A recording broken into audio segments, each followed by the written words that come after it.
John, thank you so much for your eyewitness account there. Right now, we want to go to our affiliate NYW reporting on this as we speak. With a little girl in his arms. Did you see what happened, sir? Did you see what happened? What happened? Well, I was in the past train, and there was a huge explosion sound. Everyone came out. A large section of the building is blown out, around like the 80th floor. Was it hit by something, or was it something inside? It was inside. Because it looked out, everything was coming out. All the windows were coming out, all the papers were coming out. What is on the sidewalk? I didn't see anything. Was there any people hurt, do you know? I just ran, and everyone in the past train just ran. I don't know if anyone was hurt, but I assume they were because the windows were all blown out. All right, thank you. Ollie, you would have to assume a very, very terrible situation if that indeed is the case, because I'm sure there were people up there in that World Trade Center. Now, we have lost, again, our transmitter is on top of the World Trade Center, so we apparently have consequently lost contact with Dick Oliver, but we are on the phone with an eyewitness. Rosa, can you hear me? Is Rosa there? Hello? Rosa? Yes. This is Jim Ryan here in the studio. Hi. What is your last name, please? Cardona Rivera. All right, again, you're looking at pictures now. We understand from a CNN Vice President, Sean Murtaugh, who was an eyewitness to this.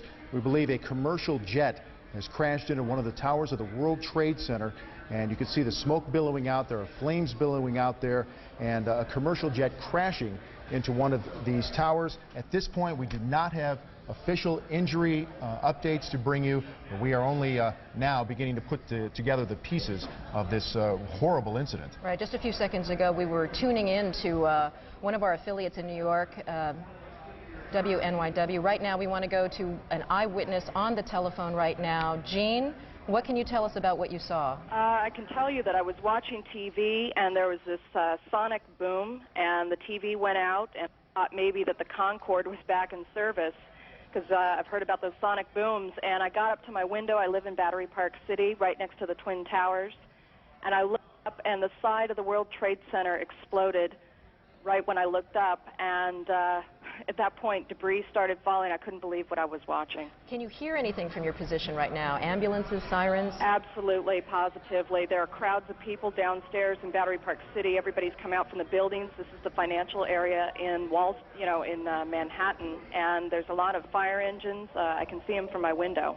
Jean, can you tell us, I don't know if you can tell which tower it is that's on fire right now, or the kinds of services that are inside that tower?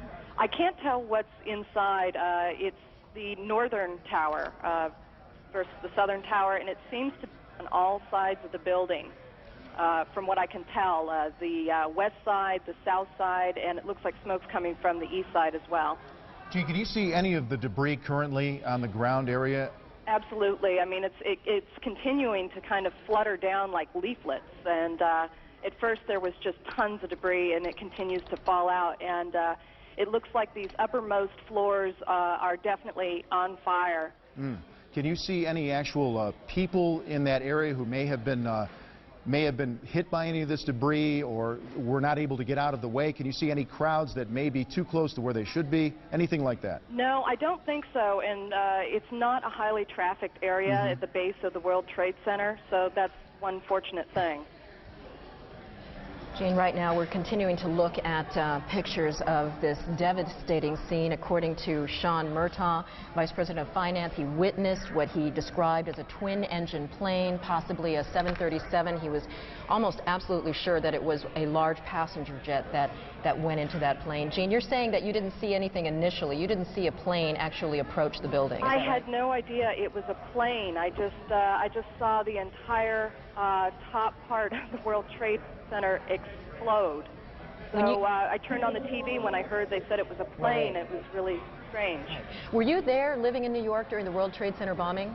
No, I wasn't. Fortunately so. When you say a sonic boom, did you actually feel anything? Were things shaking in your apartment? Yeah, you could feel it. It was just a gigantic sonic boom. The TV it went off for a second, and then it went back on.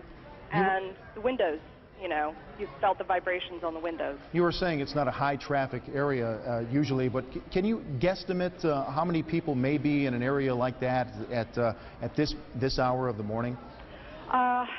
It would be hard to say. There is a huge courtyard between the two World Trade Center buildings, and the only issue might have been tourists or business people out in this courtyard area, and they possibly would have been hit. But the people that are immediately around the base of the World Trade Center, I would say at any given time, you're talking about maybe 20 or 30 people at best. We were talking with Sean Murtaugh earlier, and he said this is not normally an area where you would see some sort of aircraft, certainly, obviously, that low, but in that is not a high traffic area in terms of flights?